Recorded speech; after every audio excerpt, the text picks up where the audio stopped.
Just really quick before we get into anything, if you are new to the channel, make sure you subscribe and turn on the bell notifications. Also, leaving a like helps immensely, as well as follow the channel's Insta, Twitter, and as well as join the Discord. That way you're notified in case of any new things, announcements, or problems with the channel, as YouTube can be a little buggy with this kind of stuff. Without further ado, moving on to the video. Okay, so there's things that I see repeatedly said, done in posts. One of the common ones being stuff like, oh, Bleach shouldn't be part of the big three, throw Hunter x Hunter in there. And that's a whole nother topic regarding the reason why we call the big three. But this one specifically has to do regarding Eren's character, and none of this really goes into how good of a protagonist or really how good of a character I think he is at all. But if not, many times I see this being thrown out there, and it's just something I kind of wanted to get into. And that is the idea that Eren is the protagonist and the antagonist of the story. You see, protagonist and antagonist, dating way back to the plays from which these terms originate from,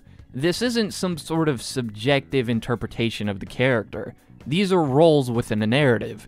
Just like how we all have our own roles in life, the characters we create are given specific roles in order to carry out the story. And you see, I wouldn't have an issue with people calling Eren the protagonist and the antagonist of the story if it wasn't for the fact that these definitions quite literally contradict each other completely. The protagonist is the leading character, the main character of your story. The antagonist, by definition, is the character that opposes the leading character. You see, we've become so accustomed with the hero being the protagonist and the villain being the antagonist that we intertwine the two, and whenever a character jumps the moral spectrum, now we think that their roles change along with it, and that's simply not the case. Now, I'm not saying that there couldn't be exceptions. There's a lot of manhwa that establish what seems to be the protagonist and then turns out to be the antagonist and then establishes the actual protagonist of the story, but this isn't what we're going on about here. And I'm not really saying anything new or complex or deep. It's just very simple.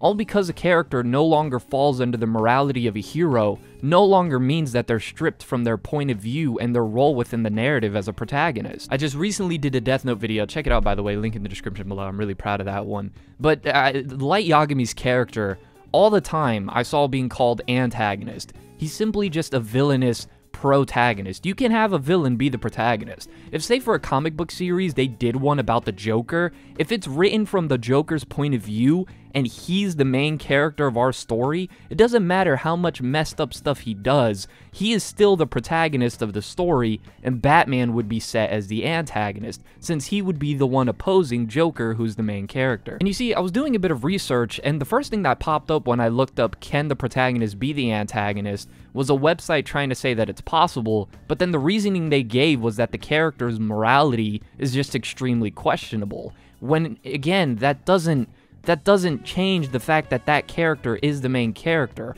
All because they have internal conflicts or moral dilemmas no longer takes away their point of view from the story. And you see, all because the author chooses to focus on other characters' perspective doesn't mean that they are now the main character either in the grander narrative. If not, simply the author is building up the characters and the intentions for those who will oppose the main character or end up helping him out. This happens with Naruto when Kishimoto decides to look at things from Sasuke's perspective. He's still the deuteragonist of the story. And you see, protagonist and antagonist completely conflict with each other.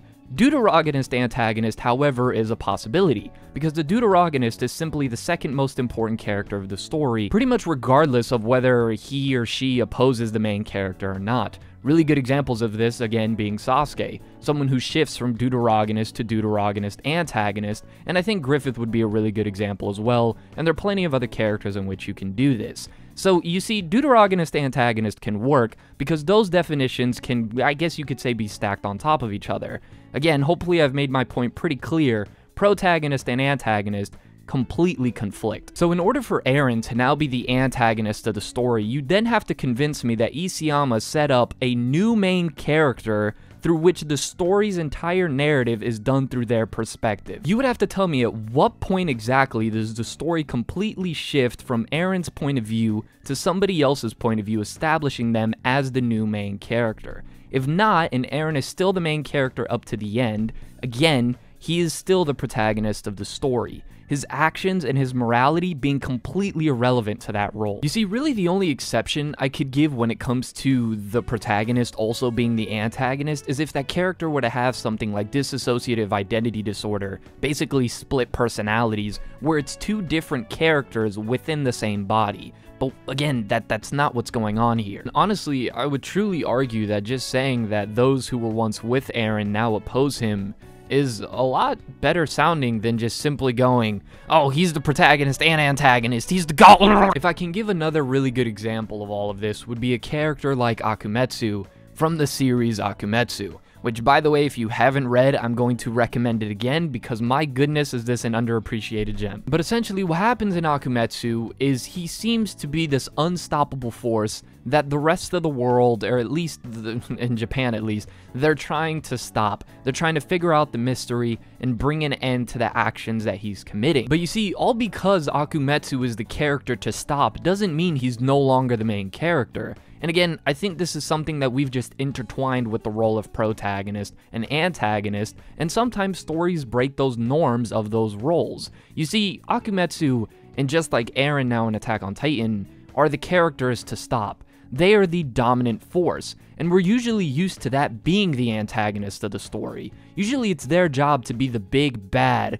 the unstoppable one that we're going to have to throw our all against in order to triumph. But once again, all because that quote-unquote norm within the roles of protagonist and antagonist is being changed, doesn't mean the role now switches with it, just like with the morality of the character. So once again, even if an author chooses to break the norms of what's expected of a protagonist and an antagonist, their role within the story is still their role within the story. Breaking these norms simply adds a unique feel to these characters, which I love immensely. And I can understand why certain characters might feel like the antagonist of the story, because they do what we typically expect from that specific role. I get it. But at the end of the day, when I look at Attack on Titan, I just simply see Eren as a villainous protagonist. Which isn't a bad thing. Like, all because you call him the protagonist and the antagonist of the story doesn't make him a better or more complex character. That's just... I don't want to sound mean, but that's just kind of ignoring basic definitions at that point. Like, I know it's 2022 and we stopped caring about that kind of stuff a long time ago, but... I mean, look, if you want to be that guy at the end of the day that goes, the protagonist and the antagonist can be whatever I interpret it as, then bruh, feel free, whatever, you do you, right, whatever. But this is something that I see brought up and mentioned and questioned a ton. So, the long answer short, Eren is still the main character of the story. Then by definition, he is the protagonist of the story, regardless of how atrocious his actions may be. I'm hoping this take isn't too controversial, because you never know nowadays. But if you enjoyed this video and you're new to the channel, or if you haven't subscribed yet, make sure you subscribe, turn on the bell notifications. Also, leaving a like and a comment so I know your thoughts down below helps a ton. Thank you so much. This has been The Masked Man. Hope everyone has a blessed rest of the day, and peace.